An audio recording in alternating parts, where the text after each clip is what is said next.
এবার আমি গাছটাকে বসিয়ে নিচ্ছি। গাছটাকে বসিয়ে নেওয়ার পরে আমি এখানে ইউজ করব ভার্মিকম্পোস্ট এবং গোবর সার মেশানো মাটি। তো এই যে মাটিটা দিয়ে নিলাম।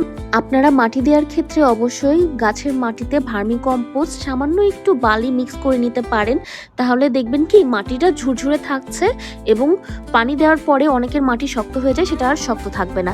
তো এই যে আমি আবার একটু ভার্মিকম্পোস্ট দিয়ে নিচ্ছি আলাদাভাবেও। এখানে কিন্তু মাটিতে অলরেডি ভার্মিকম্পোস্ট মিক্স করাই ছিল, কিন্তু আমি তবুও আরেকটু ভার্মিকম্পোস্ট দিয়ে নিলাম গাছটা যেন খুব ভালোভাবে পুষ্টি পায় এই কারণে।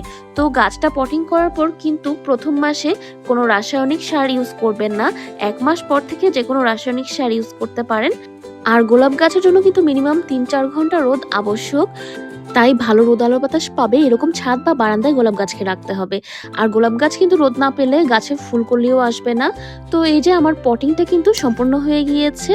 এবার সম্পূর্ণ গাছে পানি স্প্রে করার পালা। এই যে আমি পানি স্প্রেটা করে দিলাম। পানি স্প্রে করার পরে গাছটা কিন্তু আরো সতেজ লাগে। এবার গাছে দিয়ে দিব পানি। পানিটা এমনভাবে দিবেন যেন একদম নিচ অবধি পানিটা পৌঁছে যায়। আর এই যে পানিটা দেওয়ার পরপরই দেখছেন পানিটা কিন্তু একদম নিচ অবধি গিয়েছে, আর উপরে কিন্তু কোনো পানি জমে নেই বা কাদাযুক্ত হয়ে নেই। এর মানে দাঁড়ালো আপনার গাছের পটিংটা একদম পারফেক্ট হয়েছে। আপনার গাছের মাটি ঝুরঝুরে, গাছে পরিমাণ মতো খাবার দিয়েছেন, পানি দিয়েছেন, তার মানে গাছের পটিংটা একদম পারফেক্ট। আর অনেকে অ্যাডভান্স লেভেলের পটিং করে থাকেন, সেক্ষেত্রে হিউমিক অ্যাসিড, ফাঙ্গিসাইড সহ হাড়ের গুঁড়ো আরও বিভিন্ন ধরনের ইনগ্রিডিয়েন্টস গোলাপ গাছে ইউজ করে থাকেন। তো সেটা কিন্তু একদম অ্যাডভান্স লেভেলের পটিং, এটাও কিন্তু পারফেক্ট একটা পটিং। তো আপনারা শুরুতেই এভাবে পটিং করবেন, তাহলেও দেখবেন একটা ভালো রেজাল্ট পেয়েছেন।